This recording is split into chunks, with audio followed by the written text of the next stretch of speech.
I've got a confession to make about me and my 2020 Toyota Tacoma, our relationship.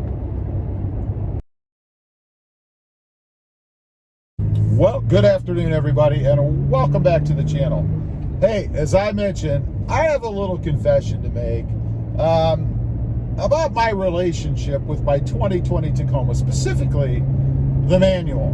Now, let me tell you, first of all, I've had this, I don't know if we'll say it's a problem, this line of thinking ever since I've been driving. It started way back, a couple of years, when I was 16 years old, right?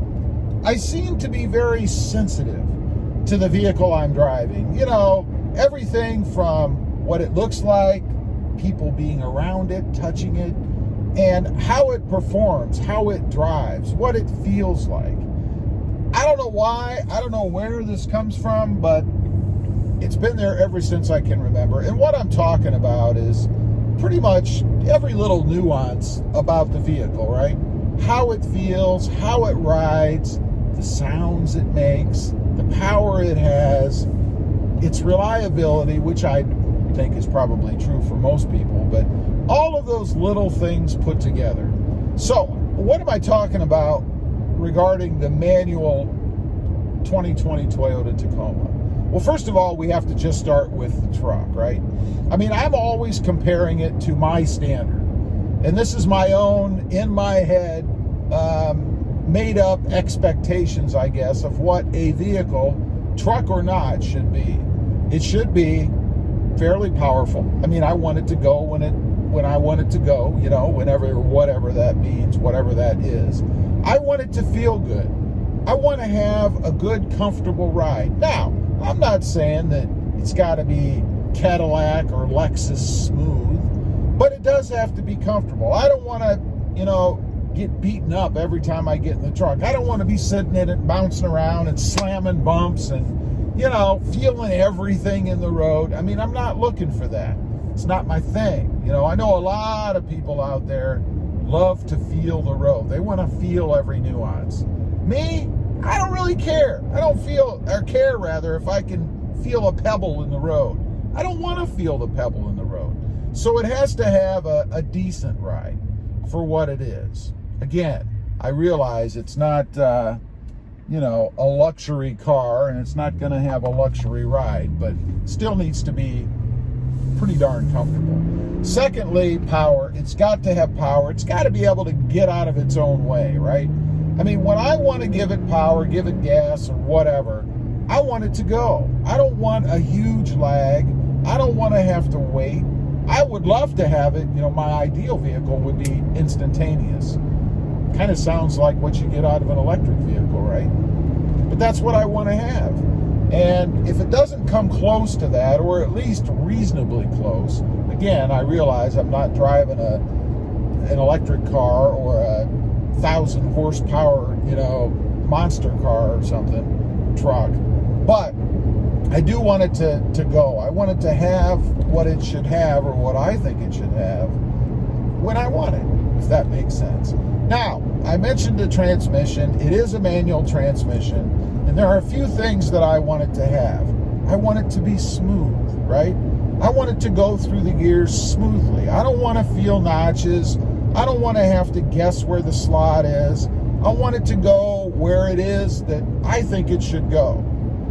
And I know that might kind of depend on my own skill level, right? I mean, if I'm a horrible manual transmission driver, then that's probably on me. But nonetheless, I don't think I'm a horrible manual transmission driver. I want it to go when I want it to go, into the gear I want it to go into. And this is why it bugs me a little bit about this transmission with that little first gear synchro thing every once in a while, and even having reverse up there on the left where you got to go to find it. I'm used to driving with reversed over and down to the right. That's okay. I knew that when I got the truck. That's not a big deal. You can get used to that. That's just a matter of repetition and continuing to drive the truck and getting used to it, so that inherently you know where reverse is going to be. To be honest, I still have to think about it. when I'm hitting reverse or wanting to go to reverse, which, you know, how often does one really do that? I mean, you're not in reverse that frequently, but it's still there. Another thing that that catches my eye, let's just say, is the way that the shifter moves around when you're driving, you know? I've had some manual transmissions that are pretty darn smooth. When you're driving, you don't get much movement in the shifter, right? I mean, you know, what I'm talking about is when I'm driving along, I'm looking forward, and out of your peripheral vision, out of the corner of your eye, you can see the shifter. Now, you don't pay much attention to it if it isn't doing anything, right? I mean, it just kind of blends in with the rest of the vehicle. But when it moves around, you know, kind of does this when you're driving, it catches your eye. You can see it doing that down there. Now, I will say, since I put the drop kit on the shaft down there at the carrier bearing, seemed to smooth that out a little bit. Doesn't jump around as much as it used to. And that weighted shifter, I don't know, or shift knob, I should say. I don't know if putting more weight on the top kind of stabilizes it a little bit more. I don't know. But it doesn't seem to move around as much as it used to. And a great example is, if you pay attention, if you're driving along and you're on a bumpy road, and let's say you're in, I don't know, third gear, maybe second, maybe even fourth, and you pay attention to the shifter itself, you can kind of see it moving around quite a bit. There it was on that bump. I just saw it take a little jump. Just a crazy little thing like that, you know, catches my eye and bugs me a little bit. I don't know. It's kind of weird. Now, the other thing, I guess, is the technology in the truck. You know, I like things to work, and I like them to work seamlessly. And I want them to be almost, I want them to be a given, you know? I want it to be that when I look at the radio, I almost inherently know what to do, you know? Now, I realize that you've got to conquer that learning curve, right? There's going to be a period of time when you get a new vehicle that you got to learn where everything is. I mean, unless you're versed in every vehicle out there, you're probably not going to know everything about it until you drive it for a while. But after a period of time, it should become almost second nature. You know, when you're driving around and you go to do something, you shouldn't really have to think about it. It's like running through the gears in a manual transmission, right? I mean, if you're used to it and you're well seasoned in it, sorry, had to push a button there, and you're well seasoned to it, it becomes just kind of natural, you know, almost like muscle memory. And it really is kind of muscle memory, I think. Once you've driven a manual transmission for, you know, 380 years like I have, you know where the gears are. It just happens. You don't really have to think about it. And if you do, it's probably not a great transmission, or maybe you're just not a great manual transmission driver. I don't know. So it's just crazy little things like that. Sound is another thing. I don't know how many times I have picked up noises in vehicles that drive me nuts. Little rattles, little issues, little things like that. And I've taken a few into the dealership to have them fixed. You know, if I'm getting some kind of a weird noise or something different or strange, I want it corrected because it bugs me after a while, you know? And I gotta say, kudos to Toyota, because this being a truck, and yes, I know it is a truck, it's pretty darn good. You know, I don't get a lot of rattles and noises in here other than things that I have in the truck. You know, maybe a coin in the center, or my sunglasses bouncing around in the cup holder, something like that. I don't get a lot of noises otherwise.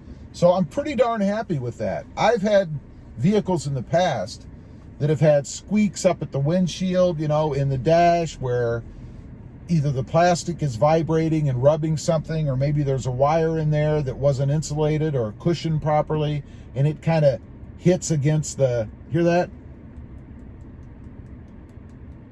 I don't know if you guys can hear that, but it's pretty subtle.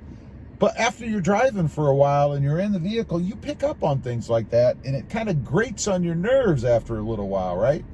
So those are the kind of things that I'm looking for, and that's kind of the standard that I've set for my manual transmission Tacoma, you know? So when I get on here and I talk about some of these crazy things that I know people leave comments, believe me, about it's a truck and you should just drive it, or you should be driving a whatever else, you know, I don't know, crazy stuff. But that's why. That's kind of why. And I hope it kind of benefits others out there that if you're thinking about buying a Tacoma or a manual transmission, that you're going to have some of these things. And I'm ultra sensitive to those things, admittedly. So maybe it helps a few folks out there to point these things out, that maybe they don't care about these things as much, or maybe they have noticed them, but they're just normal. It's just me. Anyway, leave a comment down below. Let me know, are you ultra sensitive about your vehicle?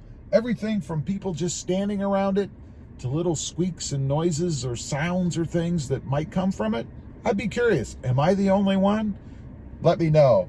Also, if you wouldn't mind and you're interested, check out my other channel. It is RobMotion, all about my 2020 Jeep Gladiator.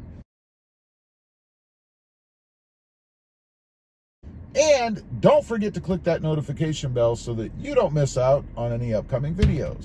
Thanks for watching. Stay safe out there. Bye.